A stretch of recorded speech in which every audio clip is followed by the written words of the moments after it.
오늘 우리 민수기 31장부터 볼 차례예요. 31장부터 보는데요. 31장부터가 이제 동편 땅 분배, 그러니까 미디안 땅 정복하고 요단 동편 땅 정복하고 분배하는 얘기들이 시작되거든요. 1장부터 10장까지가 시내산에서 조직 정비했고요. 11장부터 20장까지가 가데스 바네아를 중심으로 불순종하고 이동하고 했고요. 21장부터 30장까지가 이제 모압 광야까지 오는 과정, 발람과 발락 사건이 중심에 있고요. 그런 얘기 했고요. 그리고 이제 31장부터 마지막 장까지가 요단 땅 정복 및 분배가 있는 거예요. 근데 그 땅 정복할 때 미디안 땅 먼저 하죠. 왜 미디안 땅부터 정복하는 얘기를 31장에 하냐면 발람과 발락 사건 때문에 그러죠. 발람이 발락에게 요청을 받았잖아요. 이스라엘을 저주하라고. 그런데 저주하기에는커녕 축복했고 발람이 미안하니까 가면서 그들의 하나님이 그들을 치는 법을 알려주죠. 그래서 미디안 여자들 보내고 모압 여자들을 보내서 그들 앞에서 이스라엘 백성들 앞에서 바알 부올에게 제사해요. 그 축제, 그러니까 우상 숭배를 하는 거죠. 근데 그게 굉장히 음란하다고 그랬잖아요. 그걸 보고 사람들이 거기에 가담하고 그래서 하나님의 징계가 이스라엘에게 있었어요. 그래서 하나님은 당신의 백성들이 무너진 것도 책망했지만 징계했지만 무너지게 한 원인을 제공한 이 발람에 대해서도 가만 놔두지 않는 거예요. 미디안 땅을 이제 정복하러 가는데 자 볼게요. 31장 1절 2절 여호와께서 모세에게 말씀하여 이르시되 이스라엘 자손의 원수를 미디안에게 갚으라 그래요. 이스라엘 자손의 원수를 갚아라. 사실은요. 걔네가 아무리 유혹을 하고 말든 유혹을 하든지 어떤지 간에 반응하지 않으면 되는 거죠. 죄진 놈이 잘못이지 뭐 그 앞에서 춤추고 난리치는 게 뭐가 잘못이겠어요. 어차피 망할 애들인데. 근데 그 유혹을 받아서 넘어간 것을 책망했어요. 그런데 그 유혹한 그들을 가만 놔두지 않는 거죠. 그래서 선지서에 보면 선지서들이 이제 그 대상이 이스라엘과 유다죠. 근데 그들을 책망하는데 꼭 후반에 가면 열방 심판 예언을 반드시 해요. 열방 심판 예언이 들어간 이유는 이스라엘이 타락하게 되고 그리고 이스라엘이 고통을 받게 됐던 이유를 이방에서 찾는 거예요. 너네가 유혹하고 너네가 그들에게 죄짓게 하고 또 그들을 심하게 때리고 그러니까 이래저래 이방인이 그 이방 나라들이 하나님 앞에 책망을 당하거든요. 여기도 지금 이스라엘 백성들이 음란해서 하나님 앞에 혼났지만 그 음란하게 되는 계기를 마련한 그러니까 유혹을 한 미디안을 가만 놔두지 않는 거예요. 그래서 이스라엘 자손의 원수를 미디안에게 갚으라. 그 후에 내가 내 조상에게로 돌아가리라. 미디안 치고 돌아가겠다는 거예요. 가나안 땅에. 근데 각 지파별로 1000명씩 뽑아요. 4절에. 이스라엘 모든 지파에서 각 지파에서 1000명씩 전쟁에 보내라. 보내요. 그래서 1000명씩 나와서 12지파니까 12,000명의 군대가 되는 거죠. 그래서 5절에 12,000명을 택하여 무장을 시켰다 그래요. 그러니까 12,000명의 군대가 가는 거죠. 근데 이제 1000이 갖고 있는 게 숫자 1000 여기서는 1000이 거라고 봐요. 분명하죠. 여기 무한대가 아니고. 그런데 1000이 갖고 있는 게 무한대예요. 근데 그것이 만수, 12가 만수예요. 우리 12지신도 있고 동양에. 그다음에 그리스는 올림푸스 위에 12신이 있고 연필도 한타스가 12자루고 12는 그쪽 사람들이 갖고 있었던 꽉 찬 만수예요. 꽉 찼다. 우린 열인데 느낌이잖아요. 근데 12이에요. 고대 때부터 계속 12이 만수예요. 그러니까 무한대 곱하기 12이에요. 그래서 12,000이 꽉 찬 만수인 거죠. 그래서 우리 이걸 요한계시록에 가면 각 지파별로 12,000씩. 그래서 144,000이 되죠. 이제 12,000이 갖고 있는 개념이 여기도 있는 거예요. 그래서 그 백성들을 미디안에게 보내고 미디안을 쳐요. 그래서 미디안을 치는데 거기 8절로 봅시다. 그 죽인 자 외에 미디안 5왕을 죽였으니 여기 미디안이 어떻게 왕이 5이냐? 부족 국가예요. 미디안 지역에 그러니까 사우디아라비아 현재 사우디아라비아 서부죠. 그 에일랏 항구 옆쪽으로 있는 땅, 그 옆에 아래쪽으로 있는 땅이에요. 지금 사우디아라비아 주 수도는 동쪽에 있지만 서쪽에 있는 그 해변 따라서 여러 부족들이 살았었는데 그 5부족을 끝냈다는 거죠. 아마도 그 5부족이 그 음란하는 일에 동참했던 거라고 보여주고 그 다섯 왕을 죽이고 또 부올의 아들 발람을 칼로 쳤다 그래요. 그러니까 발람이 꾀를 주고 그가 미디안에 가서 다섯 왕들을 충동하여 여인들을 보냈던 사람이에요. 그래서 발람을 죽이기 위하여 미디안에 갔고 미디안 왕들과 미디안 백성들과 그리고 발람이 죽어요. 그 복수를 하고 이제 노략물을 가지고 돌아오겠죠. 노략물을 가지고 돌아오면서 포로도 잡아오잖아요. 그 포로로 잡아온 얘기를 좀 볼까요?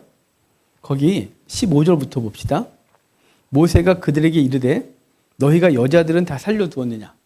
그들이 이제 데려오니까 보라 이들이 발람의 꾀를 따라 이스라엘 자손을 부올의 사건에서 여호와 앞에 범죄하게 하여 여호와의 회중 가운데서 연병이 일어나게 했다. 누가요? 여자들이. 미디안 여자들이 이스라엘로 범죄하게 한 자들인데 이것들을 살려뒀냐 이런 뜻이에요. 야 이거 죽였어야지 이런 뜻입니다. 좀 잔인하지만. 자, 그런데 다 죽이지 않아요. 볼게요. 17절.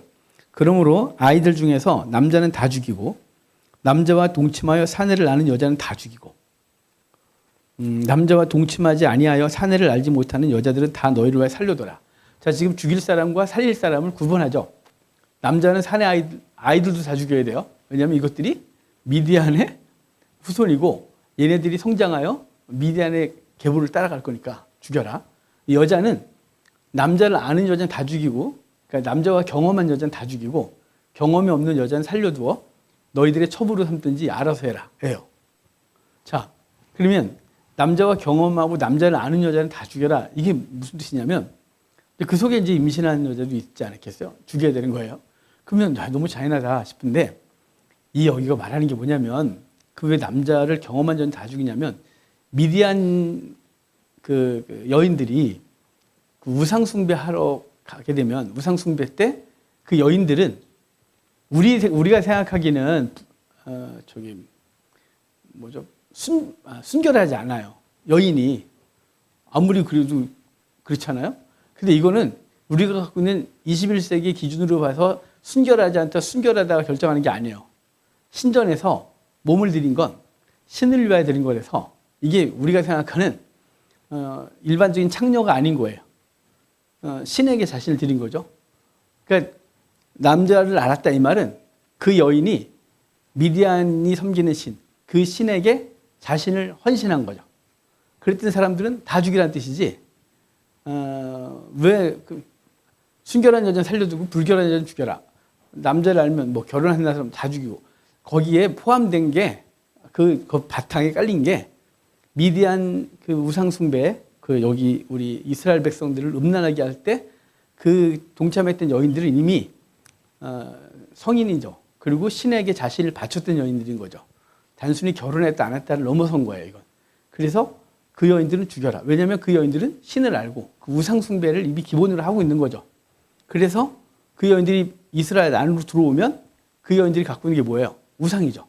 우상의 영향력이 이스라엘 안으로 들어오기 때문에 죽이는 거고 사내를 알지 못하는 건 그 사람은 아직 신을 모르는 거예요. 비록 어릴 때 우상숭배 집안에 자랐으나 신에게 자신을 기여해 본 적이 없는 거죠. 드려본 적이. 그래서 살려두는 거예요. 이제 우리는 그 여인들을 20대 뭐 그런 여인으로 생각하잖아요. 아니에요. 고대 때 성인식을 생각하면 여인은 12살에 여자는 12살에 성인식을 해요. 12살이면 성인인 거예요. 그때부터 결혼할 수 있고 신에게 자신의 몸을 바칠 수 있는 거죠. 그러니까 12살 이전에 된 그러니까 어린애게 그러니까 여자가 우리가 생각하는 것처럼 성인 중에 결혼 안 한 여자가 아니라 12살이 넘으면 그들은 스스로 자기 결정권을 갖고 가요. 당연히 부모님이 허락을 해야 되지만 그러니까 여기서 말하는 건 왜 결혼한 여자는 다 죽여 이게 아니라 우상숭배와 관련됐다. 이걸 기억하라는 말씀을 이렇게 질질 끌어 말씀드리는 거예요. 이해하라고. 이해가 되시죠? 그래서 이건 잔인한 처사나 이런 게 아니라 영적 순결을 위하여 그 여인들을 죽일 수밖에 없는 이걸 말하고 있는 거예요. 그래서 여러분 우리나라도 국제결혼이 되게 많잖아요. 이제는 우리 지방만 가면 저기 지방 초등학교에 순수 혈통의 한국인 아이들이 다문화 아이들보다 적어요. 지방 지방 신학교래. 지방의 초등학교가 이미 다문화 아이들이 더 많아요. 그런데 뭐 종교가 없이 온 여인들의 자녀 같으면 괜찮은데 대부분 동남아에서 온 분들이 카톨릭 신자, 그리고 좀 넘어가면 이제 이슬람 신자 이렇게 돼요. 거기다가 중앙아시아에서 온 여인들도 이슬람 신자, 당연히 중동에서 시집 온 분도 이슬람 신자. 그분들은요, 자기 자녀들을 이슬람 신앙인으로 만들어요. 왜냐하면 이미 이슬람 신앙에 깊이 빠져 있었기 때문에 여기서 신앙 안 바꿔요. 동남아 불교 국가에서 온 시집 오신 분들 있잖아요. 그분들도 정말 기적적으로 기독교로 돌아오는 사람이, 기독교인이 되는 사람이 있죠. 교회의 도움을 많이 받고 그러다 보면 낯설고 외로워서. 요즘은 그런 사람도 없어요. 왜냐하면 지역마다 나라 커뮤니티가 다 생겨서, 우리나라 LA에 가면 한인 커뮤니티 있듯이 우리나라 지방마다 나라 커뮤니티가 다 있어요. 캄보디아, 베트남 신부들, 필리핀 여인들 이렇게. 그래서 한국말도 배울 의욕이 없었어요. 그분들은. 그래서 자기네 말로 충분하니까. 그래서 우리 사회 문제구나 이미. 근데 종교는 심각한 거죠. 그렇다고 해서 제가 종교가 다르면 결혼하지 마라 이런 얘기를 하고 싶은 게 아니에요. 본문에서 말하는 게 뭐냐면 그 여인들의 신앙이 그 집안을 그 신앙으로 바꾸는 거죠. 남자가 무슨 힘이 있어요? 남자는 종교적 영향력이 없습니다. 그래서 이스라엘이 신앙이 모계라 그랬죠. 왜냐하면 엄마 뱃속에서 엄마의 품에서 자라면서 이 아이는 엄마의 신앙을 가져가는 거예요. 지금도 현대도 똑같아요. 아빠가 교회 열심히 다니고 엄마가 교회를 안 다니잖아요. 아이를 교회를 거의 안 다녀요. 근데 엄마가 의도 터지면서 머리카락에 잡아당기면서 막 성경책 찢기고 막 그래도 교회를 다니면 그 애들은 다 교회를 다녀요. 그게 모계, 종교는 신앙은 모계로 가기 때문에 그러는데요. 여기서 말하는 사내를 아는 여자들은 다 죽여, 이 말은 그 종교적 영향이 이스라엘 안으로 들어오지 못하도록 하고자 하는 그것이에요. 자, 그 얘기를 하고 그 다음에 25절부터 보면 이제 전리품을 나누는 얘기를 하거든요. 전리품을 나누는데 전쟁에 나간 사람 1200명이 12,000명이 전쟁에 나갔죠. 그들을 다 죽이고 엄청나게 전리품 갖고 왔단 말이에요. 포로도 엄청나게 끌고 왔어요. 그래서 거기 나중에 35절 보면요, 그 여자가 사내를 알지 못하는 여자만 32,000명이에요. 이게 뭐 200명 잡아온 게 아니에요? 3,000명 잡아온 게 아니고 32,000명.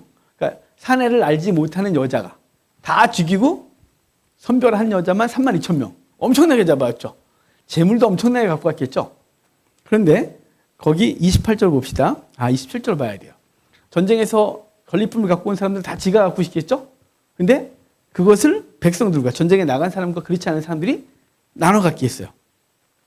그래서 그 얻은 물건을 반분하여 그 절반은 전쟁에 나갔던 군인들에게 주고 절반은 회중에게. 그러면 억울하냐? 아니요. 그 60만이었죠. 남자가. 근데 전쟁에 나간 사람이 12,000명이죠.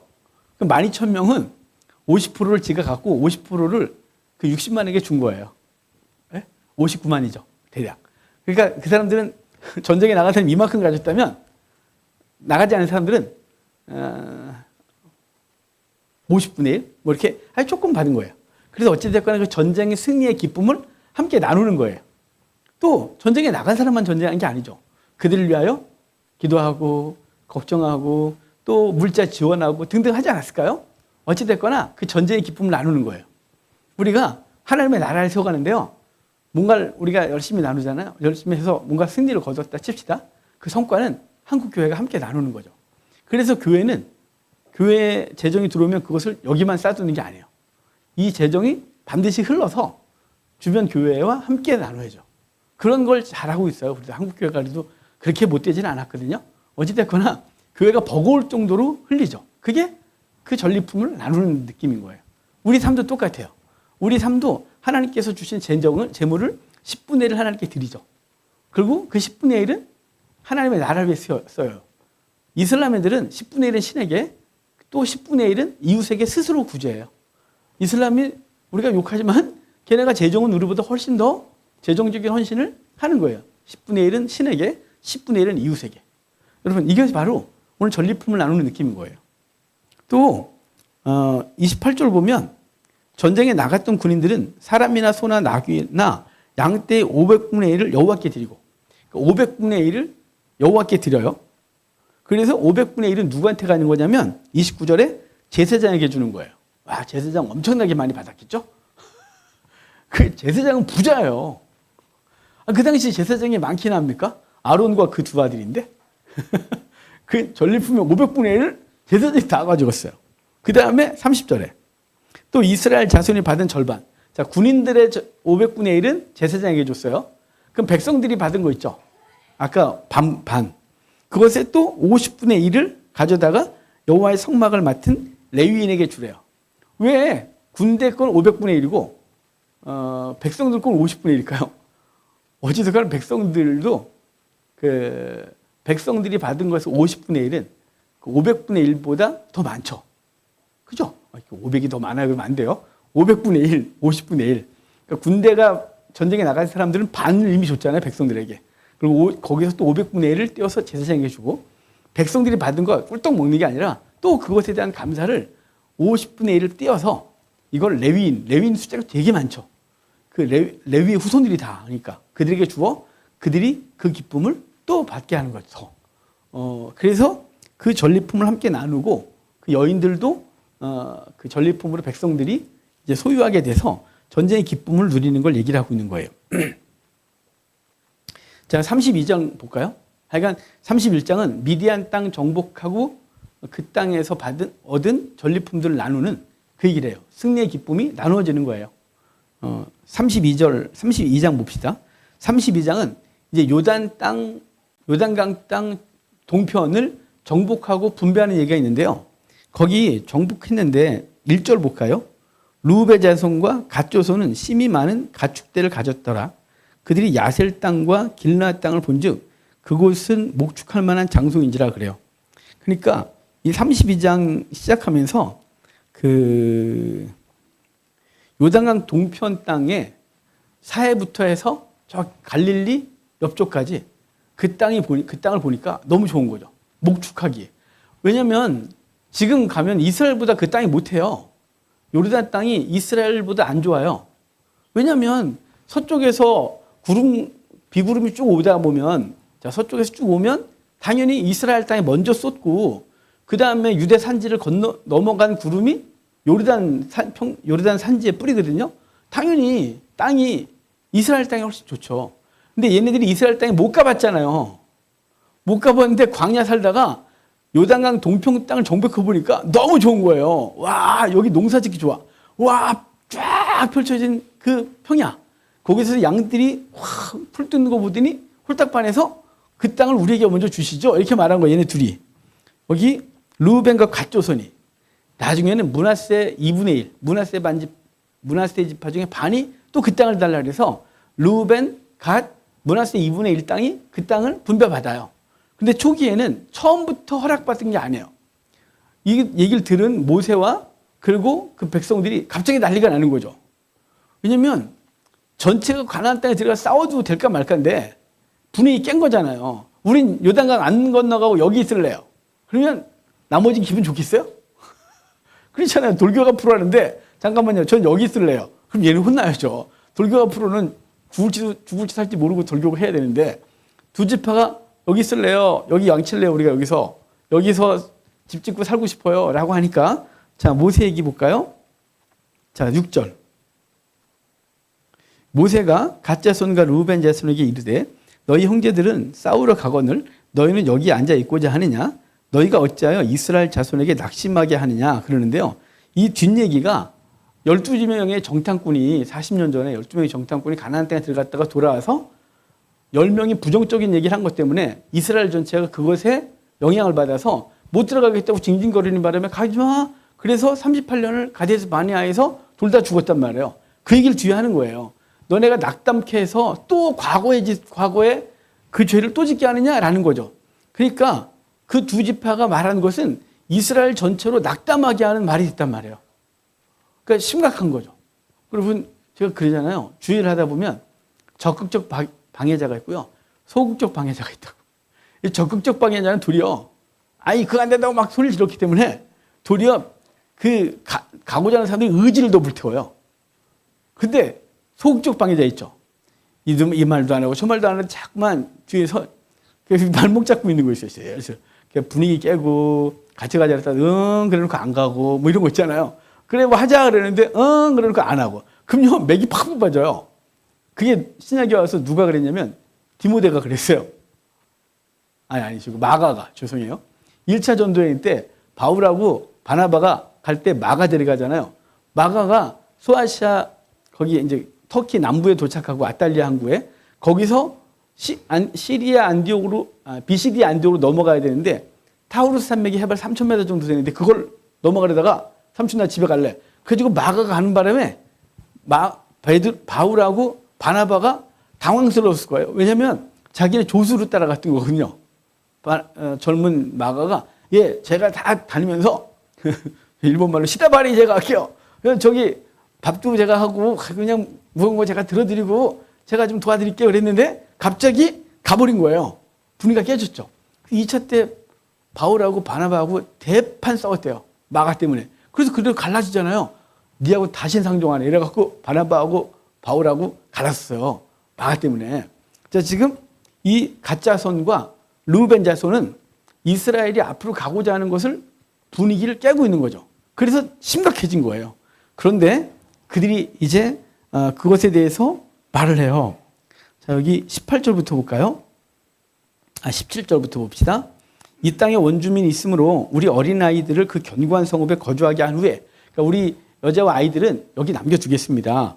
우리는 무장하고 이스라엘 자손을 그곳으로 인도하기까지 그들 앞서가고 이스라엘 자손이 각기 기업을 받기까지 우리 집으로 돌아오지 않겠으며 우리는 요단 이쪽 곧 동쪽에서 기업을 받사오니 그들과 함께 요단 저쪽에는 기업을 받지 않겠습니다. 나름 서약을 해요. 근데 전쟁엔 가장 앞서 싸워 돌격대를 우리가 하겠습니다. 이렇게 말하는 거죠.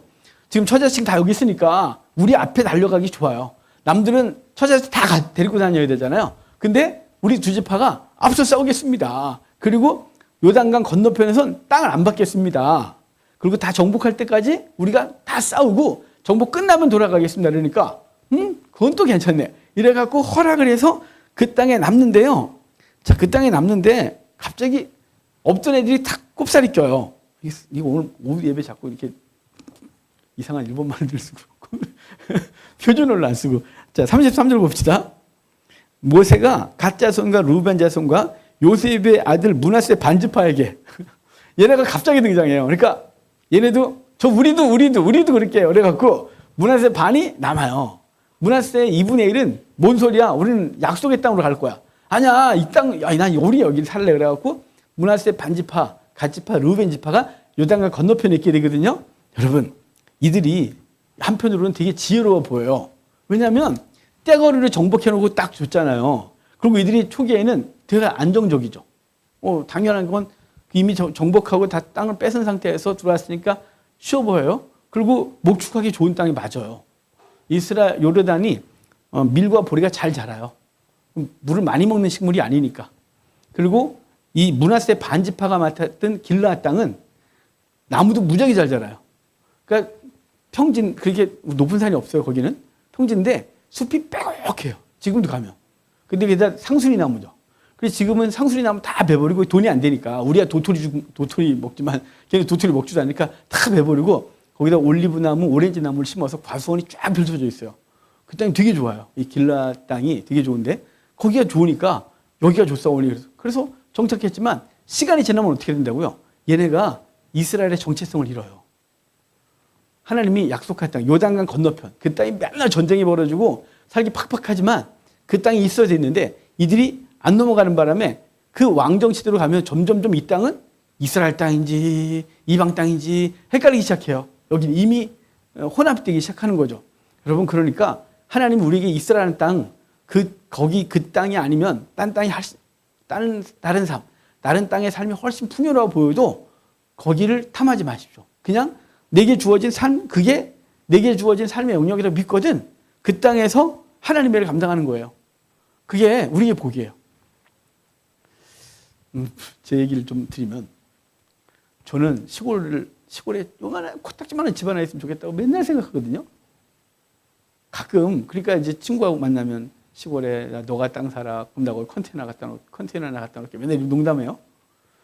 그런데 예전에는 우리가 5월 말고 5월 전에 올해 전까지는 계속 어디 조그만 땅 없나, 어디 싼 땅, 1,000원 땅짜리, 1,000원 땅이 어디 있어? 1,000원짜리가 2,000원짜리도 없고 다 몇십만 원이죠. 그런데 그냥 어디 코딱지만한 땅에 있으면 그냥 거기 시골에 나무 밑에 가서 컨테이너 하나 갖다 놓고 그냥 하루라도 쉬다 왔으면 좋겠다. 이게 이제 시골 워낙 좋아하니까 그랬단 말이에요. 요새는 제가 하나님 앞에 기도를 바꿨어요. 하나님, 은퇴할 때까지 땅을 주시면 안 됩니다. 근데 갖고 싶어요. 아, 진짜요. 근데 제 의지를 제가 계속 갖고 있는 게 뭐냐면, 하나님, 나 그 땅 생기면 나 맨날 거기에 마음 쓸 것 같아요. 제가 너무 잘 알아요, 하나님. 하나님, 저기 땅 주지 마세요, 하나님. 근데 속에선 있으면 좋겠다. 있잖아요. 두 개 마음. 있으면 좋겠다. 근데 하나님, 내가 생기면 거기에 마음 써서 맨날 거기 가서 풀 베고 거기다 뭘 꾸미고 맨날 그 짓 할 것 같아요. 근데 또 가끔 친구들 얘기하다 보면 시골 가고 싶다. 이런 생각이 들고 이 두 개가 싸워요, 제 속에서. 근데 하나님 앞에 제 영적 본성은 가고 싶지 않은 거예요. 가면 안 되는 거예요. 그러면 제가 하나님의 일에 집중할 수가 없어요. 왜냐하면 일주일에 하루 이틀을 제가 포천 우리 기도를 할 때 여러분 월화는 서울에 못 있었어요. 이틀을 포천 가서 안 있으면 한 주 거르잖아요, 바빠서. 여러분 시골집은요 마치 빈집 같아져요. 한 2주만 비면.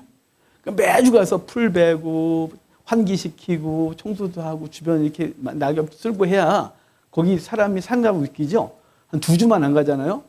풀이 얼마나 무서운 줄 알아요, 시골 가면. 풀이 정말로 한 2주만 안 베면 정글이 돼요. 그러면 날리고 거미줄이 막 아침에 거미줄을 걷잖아요. 저녁에 또 쳐요. 거미줄은 그러니까 안 걷는 게 제일 지혜로운 거예요. 걷어봐야 또 쳐요. 근데 시골은요 정말 무서워요, 무서워. 그러니까 제가 하나님 앞에 제가 너무 포천에 경험이 없었으면 지금도 그걸 열정적으로 사모했겠지만 제가 포천에서 우리 경험이 좀 있잖아요. 그러니까 월요일 날 아침에 기도원 가면 다음날 화요일 날 저녁에 내려와요. 이틀 동안 내내 일만 하다가 그냥 거기서 그게 좋았어요. 행복하기도 했고. 그런데 지금은 그럴 때가 아닌 거죠. 나이도 있고 지치고 이틀 일하고 나면 한 3일은 쉬어야 되고 뭐 이러는데 어떻게 가요? 하나님 이거 아니에요. 그러는데요. 자, 뭔 얘기를 하다가 그래. 우리의 삶의 자리 그게 여기서 여기 말고 요거요. 이렇게 사모하잖아요. 하나님 때로는 주시겠죠. 사단이 우리에게 또 허락도 해요. 왜냐하면 우리를 무너뜨리는 중요한 방법이니까요. 그런데 우리의 삶에 집중할 수 있도록 우리는 요단강 건너편 거기가 싸움터고 거기서 치열하게 싸워야 되는 그 땅이 힘들고 어려워도 그 땅으로 들어가야 되는 거예요. 거기서 우리에게 주어진 삶을 싸워야 되는 거죠. 저 여러분들이 눈 돌리지 마십시오. 여기저기 눈 돌리면 내 삶이 불평이 가득해지거든요. 내 삶이 너무 싫어져요. 그런데 눈 돌리지 않고 내 삶에 집중하면 그 삶을 사랑하게 되고 그 삶 속에서 내게 주신 은혜가 또 있어요. 그 은혜를 가지고 매일 싸우는 거예요. 하여간 32장은 요단 동편 땅 정복하고 분배한 얘기를 해주는데 여기 분위기 깼었던 이들이 맨 앞서 싸워서 이기고 돌아가서 그 땅을 정착해 사는데요. 시간이 지나면 이들은 이방과 동화돼서 사라져요.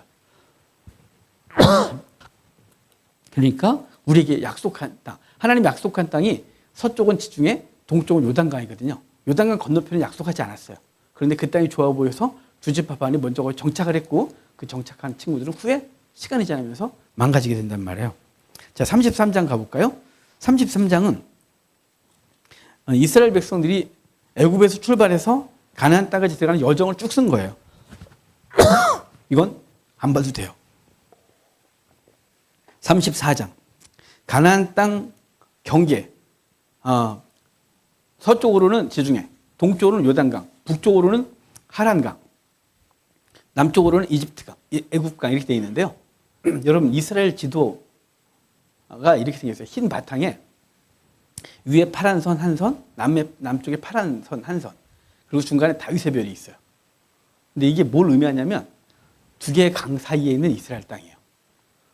두 개의 강은 하란에 있는 강, 저 위에, 그 남쪽에 이집트, 거기 강, 애굽강이라고 하는 약속의 땅을 가지고서 그 강과 강 사이에 우리가 있다. 그러니까 이스라엘의 지도예요. 그러니까 이스라엘은 끊임없이 영토 싸움을 할 수밖에 없어요. 그게 자신들이 약속받은 땅이니까. 그러니까 뭐 지금 정세적인 얘기를 할 시간은 없고요. 그러니까 지금도 끊임없이 싸우고 그리고 얘네들이 이번에 가자 지국을 완전히 차지할 거거든요. 어떻게든지 차지할 거야 내가. 왜냐면 거기 사람들 다 이주시킨 나라잖아요. 아프리카로.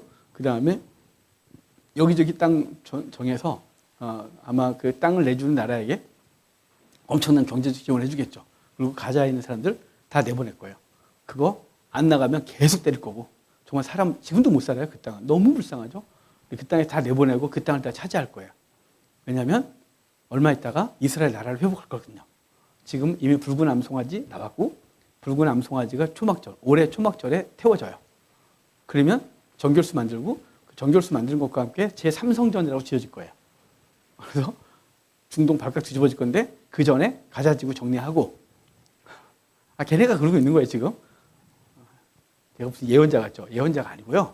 아니 걔네가 하고 있는 걸 제가 보고 있고 그런 얘기가 지금 계속해서 관심 있게 보다 보면 그쪽 관계된 얘기들을 그러고 있고 추진하고 있는 거예요. 그래서 그거 하기 전에 먼저 이란 신나게 때려서 아예 꼼짝 못하게 하고 이란 때려놓고 그 다음에 레바논 때려놓고 시리아 때려놓고 가자 때려부시고 그리고 가자 지구에서는 단단히 찍고 그래야 제3성전 짓기에 문제가 없어지거든요. 제3성전을 지으려면 엄청난 중동 전쟁을 감당해야 되는데 그러기 전에 미리 하나씩 정리해놓고 붉은 암송아지 이미 준비됐고 붉은 암송아지가 한 달, 한 2달 전에 한 마리가 그 잡털이 하나 생긴 것 때문에 걔를 씌워냈어요. 감남산에서 태워봤어요. 왜냐면 2000년이 넘도록 붉은 암송아지를 태운 적이 없으니까 그래서 시연을 하고 그래서 이번 초막절에 최종적으로 결정된 붉은 암송아지가 태워져요. 그러면 제3성전 지어지는데 제발 기독교인들이 제3성전에 목매지 않았으면 좋겠어요. 왜냐하면 성전은 이미 지었어요. 예수 그리스도가 성전이고 우리가 성전이에요. 오늘 아침에도 했지만. 근데 왜 기독교인들이 자꾸 제3성전 얘기를 하는지 알 수가 없어요. 그게 종말이 온다는 둥. 아니요. 이미 예수 그리스도께서는 이미 그리스도가 십자가에 죽으심으로 종말이 실현됐고요. 우리 종말에 살아가고 있고요. 그리스도가 강림하실 텐데 그건 아무도 모른다. 아버지도 몰라. 나도 몰라. 아버지만 알아. 근데 왜 자꾸 그걸 그때가 때라고 해서 자꾸 하고 그래서 제가 요번 이제 초막절쯤 되면 얼마 안 남았어요. 올해 초막절이. 이 얘기가 종말론자들이 더 막 일어날 거예요. 이제 특별히 이제 붉은 암송아지가 태워지는 순간 난리 날 거예요. 메시아가 온다고. 왜냐하면 그게 종말 예언에 겹치거든요. 그들이 말하는 여러분 그런 건 없어요. 없어요. 그러니까 기독교는 절대 흔들리지 말고 얘네가 또 쇼 한 해를 세면 되는 거예요. 이미 붉은 암송아지는 십자가에서 태워졌고 그분의 죄가 우리를 정결케 했고 우리가 하나님 앞에 이미 회복됐어요. 성전은 이미 완성됐고 물리적 성전은 더 이상 가치가 없어요. 그래서 요한계시록에 성전이 없다 그랬죠. 성전도 없고 아무것도 없어요. 새하늘과 새 예루살렘에. 왜냐하면 예수님이 성전 되시기 때문이다. 이렇게 분명히 말해요. 그러니까 여러분 절대로 흔들리면 안 돼요. 지금 가나안 땅 경계하다가 얘기 나왔네요. 자, 그 다음에 35장 갑시다. 오늘 36장까지 다 끝낼 거예요. 35장에는 이제 이스라엘 땅을 분배하는데 그 중에 레위인을 어디에 살게 하느냐라고 해서 48개 성읍에 나눠져요. 어디 나오냐면요. 7절. 너희가 레위인에게 모두 48 성읍을 주어. 그러니까 12지파에서 평균 4개 지파를 4개의 성읍을 나눠줘요. 근데 평균이에요. 어떤 작은 지파에서 3개의 성읍을 주고 많은 지파에서는 5개의 성읍을 내줘요. 그래서 레위인들이 흩어져 살죠. 레위인이 흩어지게 된 이유가 있어요. 그게 창세기 49장의 예언 때문에 그래요. 창세기 49장에 야곱의 예언이 시므온과 레위는 자네하는 칼이라 너네는 흩어지겠다 그래요. 왜냐하면 그 시작은 이스라엘 야곱이 세겜에 거할 때 그 딸 디나가 세겜성 사람 추장의 아들에게 강간을 당하죠. 그래서 그것 때문에 할례를 명하고 할례 했을 때 죽였던 사람이 누구냐면 시므온과 레위예요. 그래서 그것 때문에 야곱이 급하게 도망오다가 가장 사랑하는 아내 라헬이 죽죠. 그때부터 시므온과 레위는 왼수예요. 왼수. 이놈의 새끼들아 니들 때문에 내 마누라가 죽었어 이놈아. 급하게 산모가 급하게 오다가 죽었어 거기서 니들 때문에 이놈아. 사실은 야곱이 거기에 머무르면 안 돼요. 10년이나 거기 살았으니 되겠어요? 하나님이 그 아픔을 주고 떠나가게 하신 이유였죠. 그런데 어찌됐거나 그 사건 때문에 야곱은 축복이 아니라 시몬과 레위를 저주해요. 흩어질 거라고. 그런데 레위는 출애굽기 32장에서 송아지 우상 숭배 때 여호와 앞에 서면서 제사장으로 구별돼요. 흩어지긴 하지만 48개 성읍이 흩어지긴 해요. 하지만 시므온은 나중에 유다 지파와 함께 땅을 분배받고 사라져요. 아예 사라져요. 시므온은. 근데 48개 성읍에 흩어져 살게 하신 이유가 있어요. 그것 그 지역에서 하나님의 말씀을 가르치라고 그 지역에 보내놨거든요. 그러니까 레위인은 땅이 없는 대신 농사 안 짓는 대신 그 농사 짓는 사람보다 더 많은 걸 받아요. 뭘 하라고요? 그 지역에서 제사를 가르치고 하나님을 가르치라고. 근데 그거 안 해갖고 사사기가 온 거예요. 그러니까 저와 여러분들이 우리에게 하나님의 기업이라는 건 아멘이죠. 그러니까 목사 너나 기업이지. 아니에요. 목사가 사례비를 교회에서 받는다고 네가 기업이고 너희가 레위인이고 우리는 아니야. 이런 또 이렇게 구분하면 안 돼요. 우리 모두가 다 여호와 하나님의 기업이에요. 그분이 주시는 것을 먹고 사는 존재예요. 그분의 은혜로. 근데 그 받은 은혜를 가지고 먹고 사는 것에만 집중하면 뭘 놓친 거예요? 우리의 사명. 이 내가 살아가고 있는 곳에서 하나님의 말씀이 증거되어야 되는 이 사명을 놓치는 거죠. 그래서 이걸 놓치면 그 사사시대처럼 고통스러운 삶이 우리에게 주어진 거지. 기독교 박해오고 기독교는 세상에 멸시를 당하고 밟히는 지금 우리가 이미 그 일을 겪고 있는 거예요. 왜요? 우리가 48개 성읍에 흩어져 있는 레위 같은 존재로 우리의 삶의 자리에서 복음을 드러내는 존재로 살아야 되는데 그거 못하고 있는 거죠. 오늘 우리 성도들하고 이제 밥을 먹고 얘기를 하면서 두 그룹하고 얘기를 했거든요. 집에 가기 전까지. 두 그룹이 너무 고마웠어요. 정말 그 품은 비전들과 하나님 앞에서 삶을 너무 훌륭하게 말하는 거예요. 그 설교 들은 것 얘기하면서 그동안 삶 속에서 계속 묵상하고 자기들이 살아가고 있는 것이 복음을 증거하는 거라고. 지난주 설교했던 걸 살짝 얘기를 하더라고요. 그들이 우리의 말을 듣고 우리를 보고 그들이 주 앞에 돌아오고. 그런 얘기를 들으면 목사는요. 버벅거리고 설교를 했지만 그래 내가 목사로 살 만한 이유가 있네. 이런 거 있거든요. 여러분들도 그러잖아요. 우리 조용 집사님 꼭 기도시키면 전주 거 다 반복해 듣고 그래 전주 걸 다 요약을 해갖고 기도해 주세요. 와 정말 저는 교회가 안 커서 행복한 목사예요. 어찌됐거나 그 두 그룹이 하나님 앞에서 자기가 지금 왜 살고 있는지를 얘기를 하고 있는 거죠. 너무 고마웠어요. 한 성도는 자기가 돈을 버는 이유 그건 자기가 돈을 많이 벌어서 기독교 재단을 만들고 그 재단을 통해서 하나님의 나라가 세우는 거래요. 그 자기가 공부하고 돈을 벌다 보니까 내가 왜 살지? 이런 생각이 오늘도 이제 그런 얘기인데 본인은 그런 생각이 들더래요.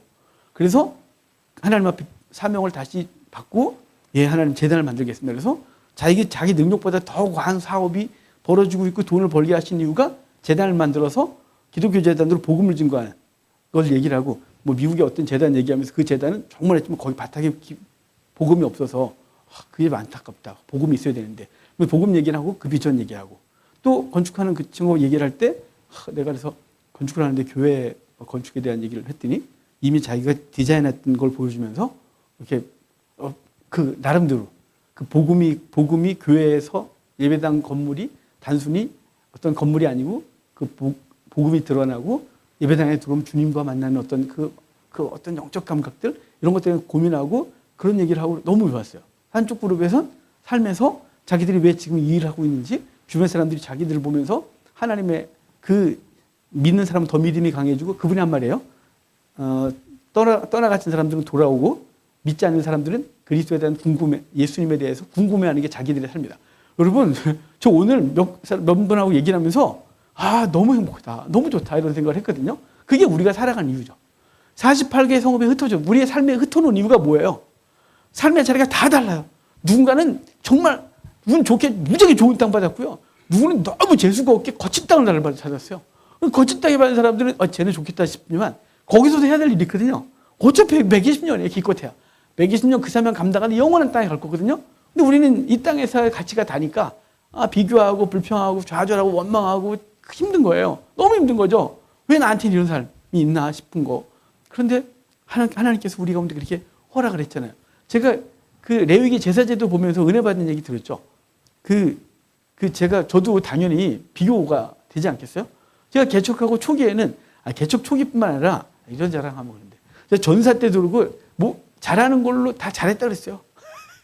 이거 누가 증거해줘도 해줘야 되는데. 제가 인형극도 되게 잘하고 다녔어갖고요. 인형극 어디서 배워본 적도 없어요. 옆에 선배 한번 따라가서 보여줘가지고 별것도 없네. 그래갖고 인형극들 제가 다 만들고, 그 다음에 인형극 대본 외우고, 인형극 제가 다 만들어서 하고 강의하고 다니고, 저 인기 많았어요. 여름 땐 바쁘면요. 인형극 틀, 인형 가방 들고 버스 타고 다니면서, 그 여름 한철 잘하면 등록금과 생활비를 벌었어요. 인형극 그때는 제가 한 달 사례비가 20만 원 했는데 인형극 한 번 공연하면 10만 원 줬거든요. 두 번 공연하면 한 달 사례비를 받는 거예요. 여름 성경학교가 교회 무지만 했잖아요. 그때마다 막 예약이 밀려갖고 저 그때는 제가 벌었는데 그런 거 등등등 그랬단 말이에요. 저는 개척하고서 우리 교회는 정말 성장 잘했어요. 그래서 잘한다고 했었고 근데 무너지고 힘들어지고 나니까 이제 어느 날 제가 보기에 이렇게 제가 무시했던 그 친구들이 목회를 더 잘하는 거예요. 기분 되게 나쁘잖아요. 그래서 투덜거렸었는데 하나님께서 저한테 은혜를 주신 게 뭐냐면 그 제사제도죠. 여기 다 저한테 들었던 분이라서. 그 원래 성막에 이런 거잖아요. 성막에 제사 지내러 가면 제가 양을 끌고 가서 죄 지은 황주간이가 속죄하러 왔나이다 라고 있잖아요. 그럼 제사장이 나오는데 제사장이 순서대로 앉아 있어요. 여러 명의 제사장이 그냥 이번에 내가 나갈 게가 아니고 다음 마치 택시가 손님 기다리듯이 딱 있단 말이에요. 그런데 딱 와서 이제 그 사람이 나와갖고 제가 이제 불렀으니까 성막 바깥에서 하는 거예요. 성막에 바깥에 나와서 제 손을 제가 갖고 있는 재물에 올려놓고 그 제사장이 그 재물에 손을 올린 다음에 저의 죄를 얘한테 전가시키고 그 다음에 들어가는 거예요. 이제 더 이상 일단은 죄가 나한테 없는 거예요. 얘한테 다가 있죠. 얘 죽이러 들어가는 거예요. 그런데 이 제사장은 이 제사를 집례하는 사람은 그날 수당이 하나 생기는데 그 재물의 가죽이 그 사람의 수당이에요. 그러니까 소 한 마리 끌고 갔다. 그 사람은 소 가죽을 얻은 거예요. 양 한 마리 끌고 갔다. 양 가죽을 얻은 거예요. 그런데 너무 가난한 사람이 온 거죠. 비둘기 갖고 온 거죠. 제가 찢어지게 가난해갖고 재물이 없어서 비둘기 한 마리, 참새 2마리 이렇게 사가지고 갔어요. 그러면 속죄하러 왔나이다. 그러면 나와요. 근데 얘는 털도 못 뽑게 했거든요. 다 태워야 돼요. 이 제사장은 그날 공치는 거예요. 제사 집례 열심히 했는데 집에 갈 때 가죽이 하나도 없어요. 그날 아무것도 없는 거죠. 그게 느껴지는데요. 제가 얼마나 은혜됐냐면 그래 이거 내 능력과 상관없이 하나님께서 그냥 그래 너는 소가죽 받아가라. 넌 양가죽이야. 야 너는 그냥 아무것도 없다 이 땅에서야. 그래서 아무것도 없는 게 제일 수 있는 거죠. 그래서 그때 좀 그거 묵상하다가 그 성경 강의하다가 제가 그냥 은혜 혼자 받았어요. 주여 감사합니다. 아니 때로는 왜냐면 그 기분 나쁘잖아요. 내가 걔보다 잘났는데 내가 걔보다 훨씬 더 열심히 하는데 내가 걔보다 학교 다닐 때 공부 더 잘했는데 뭐 이런 거 있잖아요. 근데 결과는 제가 더 잘 나가는 거예요. 기분 되게 나쁘잖아요. 어떤 애는 부모 잘 만나갖고 예배당 건축하고 예배당 시작하는 친구 있어요. 아파트 단지에다가 그냥 예배당 열자마자 몇십 명이 들어오는 거예요. 근데 저는 흙수저도 못 갖고 태어났기 때문에 땅바닥을 기어다니면서 개척했고 아무것도 없이 했어요. 지금 돌아보면 하나님 은혜로 지금까지 온 게 너무 감사하고 할렐루야지만 때로는 그게 비교되면 너무 좌절스럽고 힘들었거든요. 그런데 그럴 때 하나님이 그걸 이렇게 공부하면서 강의를 하다가 갑자기 이건 내 능력과 상관없이 하나님이 나한테 너는 그냥 그게 만약 이 땅의 삶이라면 너는 비둘기 그게 네 일당이야. 아무것도 없어요. 더 가난한 사람 뭔지 아세요? 속죄제로 가루 한 움큼 갖고 와요. 너무 가난해서. 그럼 그거를 속죄제로 들고 나면 진짜 없어요. 진짜. 그럼 뭐 어차피 얘도 없고 쟤도 없고 똑같지만 없어요. 그 둘은 그날 옆에 있던 동료가 소가죽을 딱 메고 나 집에 좀 갈게. 그래서 시장 가서 소가죽 팔아갖고 몇십만 원 챙기는데 수고해. 그리고 집에 가서 마누라가 오늘 뭐 했어? 오늘 비둘기였어. 아유 꽝이셨어. 이래야 되는 거죠. 여러분 근데 그게 저한테 묵상이 되고 상상이 되면서 전 위로가 됐어요. 그래서 이 땅에서 내게 주어진 삶은 하나님께서 나에게 그래 네가 지금 감당해줘. 야 너가 감당할 수 있는 거야 이거 라고 주신 은혜인 거죠. 어찌됐거나 여기 48개 성읍에 흩어져 있는 레위인들은 그 일을 감당하려고 했어요. 여러분 우리 묵묵하게 우리의 삶의 자리에서 복음을 드러내는 우리가 되기를 바랍니다. 그리고 9절부터가 도피성 얘기예요. 이 도피성 얘기인데요. 이게 신명기에도 나오고 여기 지금 민수기죠. 신명기에도 도피성 얘기 나오고 여호수아에서 도피성 분배한 얘기가 나와요. 이 도피성은 요단 동편에 3개, 요단 서편에 3개가 있고 부재 중에 살인한 자가 그 근리 빨리 도망가면 재판받을 권리를 얻는 거거든요. 재판받을 권리예요. 그런데 여기 말씀드렸듯이 부재 중에 살인한 거예요. 일부러 고의적으로 살인한 거는 해당이 안 돼요. 그러니까 일부러 죽이지 않은데 옆에 있는 친구를 죽인 거죠. 나무하다가 또 도끼 자루가 빠져가고 팍 옆에 죽였어요. 그럼 나는 억울한 거잖아요. 그럼 얼른 도피성으로 도망가면 그 죽은 사람의 가족들은 이유 불문 날 따라와서 죽여야 돼요. 왜 죽였어? 이유가 뭐야? 어쩌다 죽었어? 이거 물으면 안 되고 그냥 죽여야 돼요. 그냥. 나는 너무 억울하잖아요. 그러니까 빨리 도피성으로 들어가야 되거든요. 도피성으로 들어가면 거기 어디를 보냐면 28절에 대제사장이 죽기까지 그 성에 머물러야 돼요. 그리고 대제사장이 죽으면 집으로 돌아갈 수 있어요. 아무 책임을 묻지 않아요. 그러니까 도피성이 문제가 아니고 대제사장이 문제예요. 도피성 바깥으로 나가면 그 사람 죽여도 할 말이 없거든요. 나간다고 죽는 게 아니에요. 나갔다가 너가 죽인 사람의 가족이나 누가 저 살인자처럼 이렇게 죽이면 할 말이 없는 거예요. 그런데 자유롭게 되는 건 대제사장이 죽는 거예요. 그러니까 그의 대제사장, 내가 들어갔을 때 대제사장이 언제 죽을지 모른다는 게 문제라니까요. 왜냐하면 젊을 때 대제사장이 돼서 건강관리 아주 잘해갖고 30대 됐는데 90에 죽었다. 미치는 거예요. 안에 있는 사람은 저거 왜 이렇게 오래 사니 저거. 빨리 죽어야지. 뭐 이런 거잖아요. 왜냐면 대제사장이 죽어야 집에 가니까. 자, 그래서 그 안에 있는 사람들을 누가 죽기를 기다릴까요? 잔인하지만 대제사장이 죽기를 기다리겠죠. 여러분은 안 기다릴 것 같아요? 저는 야 요새 좋은 거 먹는다며. 요새 제 정기적으로 피팅 받는다더라 쟤. 빨리 죽어야 되는데 뭐 이러고 있잖아요. 왜냐하면 그래서 로마서에 모든 피조물이 누굴 기다려요? 하나님의 아들들이 나타나는 것을. 그것은 하나님의 아들이 죽고 그에 붙은 주의 백성들이 드러나는 걸 원하는 거죠. 그러니까 모든 피조물은 예수 그리스도가 등장하여 죽기를 바라는 거예요. 대제사장이 죽어야 내가 자유케 되니까. 모든 피조물이 기다린 거예요. 그리고 예수 그리스도가 십자가에 죽으시고 그 죽으심과 함께 우리는 자유를 얻은 거죠. 죄로부터, 형벌로부터, 어떤 혐의로부터 다 벗어나서 끝난 거예요. 그 누구도 우리에게 너 이렇다고 말할 수가 없는 거예요. 왜냐하면 내 죄를 누가 짊어지고 대제사장이 짊어지고 죽었기 때문에 우린 더 이상 누구로부터든지 넌 죄인이야. 너 지옥 가야 돼. 이 말을 못 듣는 거예요. 안 듣는 거예요. 그러니까 우리가 예수 그리스도를 믿으면 구원받는다. 이 말은 그리스도가 내 죄를 짊어지고 죽으신 거예요. 대제사장이 내 죄를 짊어지고 죽은 거예요. 그래서 더 이상 우리의 죄의 책임을 물을 수가 없게 된 것. 그게 복음인 거죠. 이 도피성은 바로 예수 그리스도 안에 들어와 있는 자는 예수 그리스도의 죽음과 함께 그 죄가 속함받은 것을 말씀하는 거예요. 이 도피성은 엄청난 은혜인 거죠. 이 도피성은 사실은 이미 그리스도 안에 있는 거예요. 그리스도 안에 들어와 있는 사람들은 도피성 안에 들어와 있고 이미 그리스도의 죽으심을 통하여 완전한 자유함을 얻은 거예요. 그러니까 지금도 교회에 있어요. 구원받는다 이런 뜻이 아니에요. 예수 그리스도가 죽으심으로 이 모든 것들을 완성하는 거예요. 그 얘기를 35장에서 하죠. 이제 좀 더 할 거면 도피성을 어떻게 만드냐 이게 또 중요한데요. 도피성은 일단 그 지역에서 제일 높은 곳에 만들었어요. 왜냐하면 막 도망오는데 길을 찾다가 헤매다가 뒤에서 추격하는 오는 추격자한테 맞아 죽으면 어떻게 해요? 그러니까 이정표가 분명하고 그리고 가장 높은 그 지역에서 가장 높은 곳에 그 성읍을 두므로 그들이 저기구나 올라오다가 헛걱거려 죽을 수도 있겠지만 어딘지를 알아야 될 거 아니에요. 그래서 전망이 제일 좋은 그 지역에서 이렇게 약간 높은 곳에 도피성이 만들어지고 그곳까지 딱 오게 되는 거죠.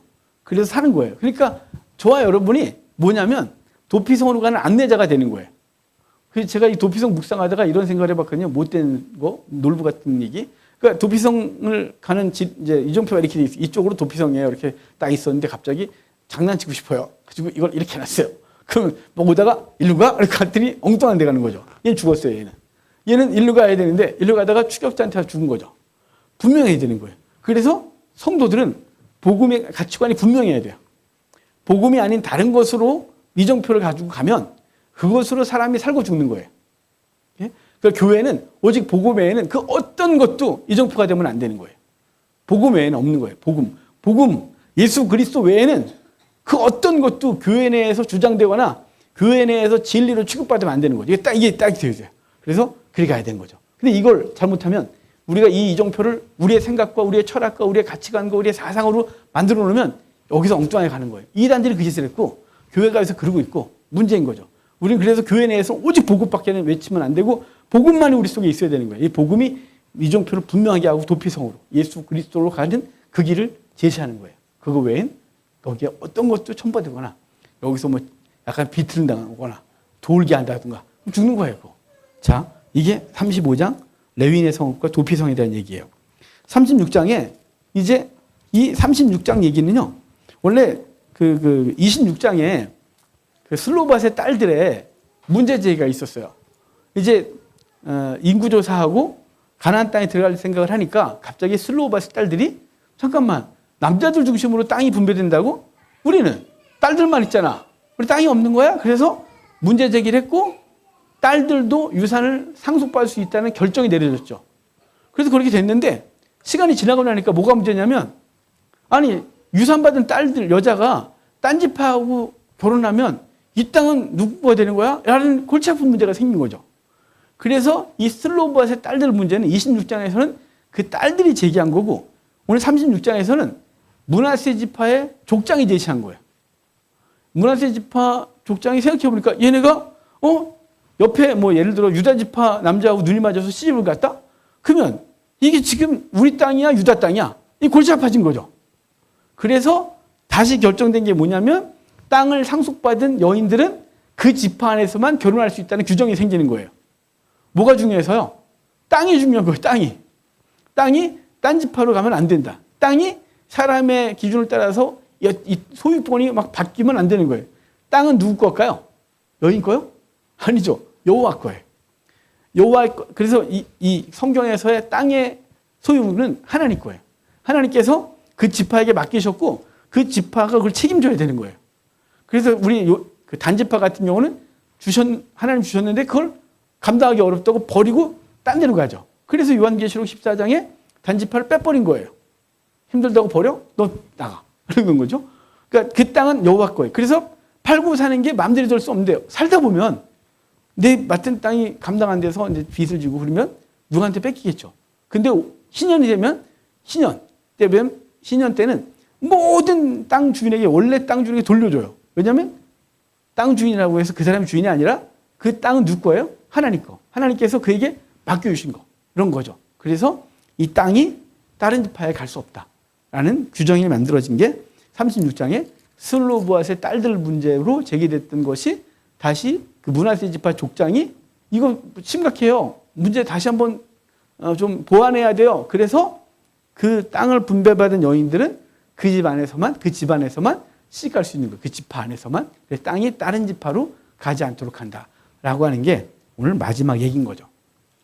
오늘 민수기 31장부터 36장까지가 요단강 건너편 땅 정복 및 분배, 그 분배 속에서 레위인의 땅 분배, 도피성 얘기, 슬로밧의 딸들 얘기가 이렇게 있는 얘기인 거 봤어요. 있는 얘기를 봤는데 오늘 우리는 우리에게 주어진 이 삶의 자리, 그 땅이 우리에게 맡겨주셨고 그 땅이 내가 원튼 원치 않든 만족하든 그렇지 못하든 하나님께서 내게 주셨다고 믿고 그 땅에서 레위인의 삶 우리에게 맡겨주셨으니까 복음 증거하고 드러내고 우리를 통하여 하나님을 보게 하는데 우리의 삶이 온전히 쓰임받는 이 한 주간 되어지고 우리 더불어 한국교회와 우리 대한민국을 위하여 계속 기도하시는 이 한 주간 되기를 바랍니다.